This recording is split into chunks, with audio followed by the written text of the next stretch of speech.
Di tengah ramainya sorotan terhadap dugaan konten bagi-bagi milik Willy Salim, diskusi publik kini bergeser ke isu transparansi pengelolaan dana donasi.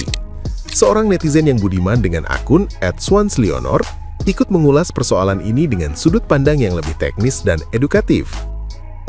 Ia menekankan bahwa pemahaman masyarakat soal donasi kerap keliru, terutama anggapan bahwa dana harus sepenuhnya diterima oleh penerima manfaat tanpa potongan apapun. Menurutnya, sistem penyaluran donasi memiliki mekanisme berbeda, tergantung apakah dilakukan melalui yayasan resmi atau lewat rekening pribadi. Dalam penjelasannya, ia membandingkan standar operasional yayasan berbadan hukum dengan penggalangan dana informal. Yayasan resmi umumnya memotong biaya administrasi sekitar 15 hingga 20%, angka yang masih dianggap wajar karena mencakup operasional, logistik, dan legalitas. Namun, jika donasi dikelola secara pribadi, potongan idealnya jauh lebih kecil. Ia menyoroti angka 30% yang dilakukan Willy Salim dinilai terlalu besar, terlebih tanpa penjelasan terbuka soal skema pengelolaan.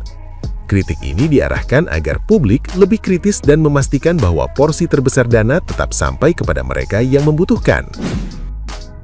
Willy Salim yang katanya nilep uang donasi. Di sini yang mau gue bahas bukan tentang dia bagi-bagi gratis yang settingan itu, bukan, karena udah banyak yang bahas, tapi lebih ke donasi. Jadi banyak orang yang salah paham kalau donasi itu katanya harusnya 100% langsung ke penerima. Jadi gini, uang donasi itu bisa lewat yayasan, bisa enggak. Gue nggak tahu Willy Salim itu di bawah naungan yayasan atau dia langsung dari rekening pribadi, gue nggak tahu ya. Untuk biaya operasional ya, dipotong 15-20%. Itu dari yayasan sendiri. Jadi penerima cuma dapat sekitar 80%-an, 80% atau lebih dari itu. Bisa juga kurang, tergantung yayasan sendiri mau ngambilnya berapa. Cuma mentoknya rata-rata, setahu gue yayasan itu 20% itu udah mentok, dan Willy Salim itu ngambilnya katanya 30 ya. Jadi 30 itu terlalu banyak sebenarnya ya kalau untuk lewat pribadi. Gue nggak tahu dia lewat apa. Nah, kalau untuk pribadi itu seenggak-enggaknya motong 5% lah.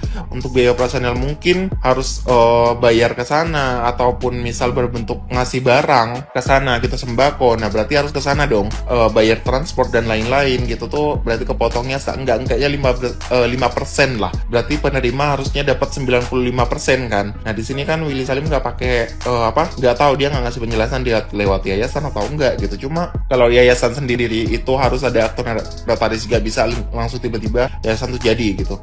Nah, gimana nih menurut netizen yang terhormat? Silakan berkomentar ya.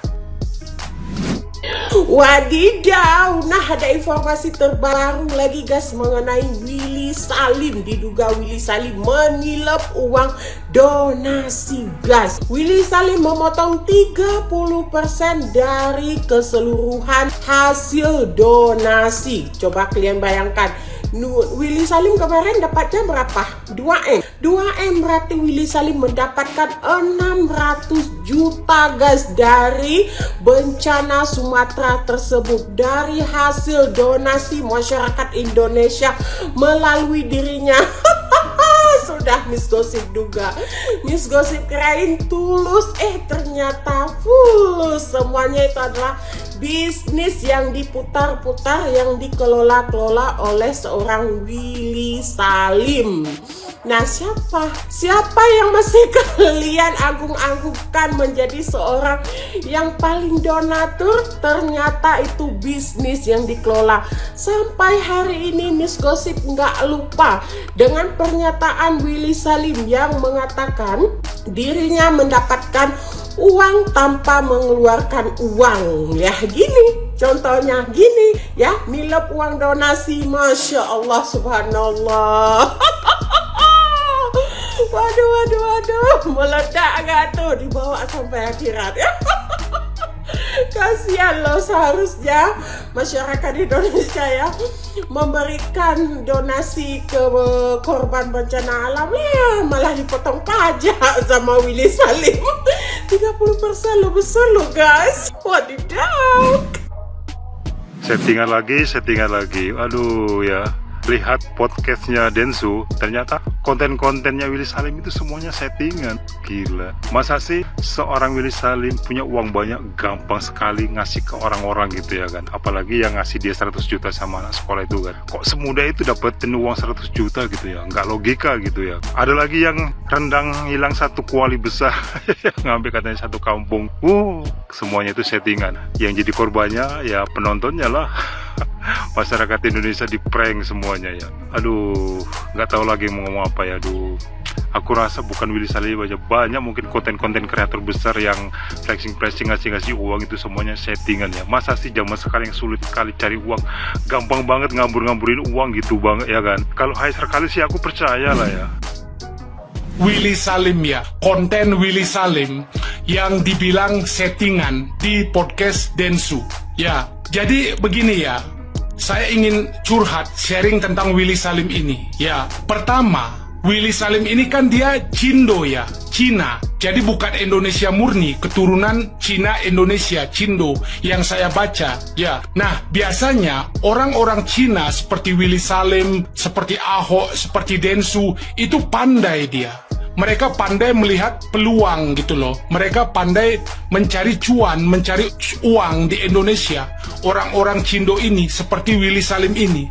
Ya, nah saya ingat waktu itu Willy Salim itu minta tolong kepada netizen untuk memfollow akun dia. Dia mau mengalahkan yang namanya Mr. Beast dari Amerika yang juga kontennya bagi-bagi duit gitu loh. Jadi dia bilang ke netizen, tolong follow akun saya agar banyak followernya. Saya ingin mengalahkan Mr. Beast, saya ingin mengharumkan nama bangsa gitu loh. Kata Willy Salim, mengharumkan nama bangsa. Dan akhirnya cita-cita itu kesampaian. Sekarang follower dia sudah kurang lebih 85 juta. Willy Salim itu sudah 85 juta followernya. Nah, pertanyaan saya, nama bangsa apa yang dia harumkan? Nama bangsa Indonesia mana yang dia harumkan? Dia itu bukan atlet. Kalau atlet, ya mengharumkan nama bangsa. Berarti kan untung dia sendiri. Dengan follower sebanyak itu, dia dapat banyak AdSense, dapat banyak pemasukan dari media sosial.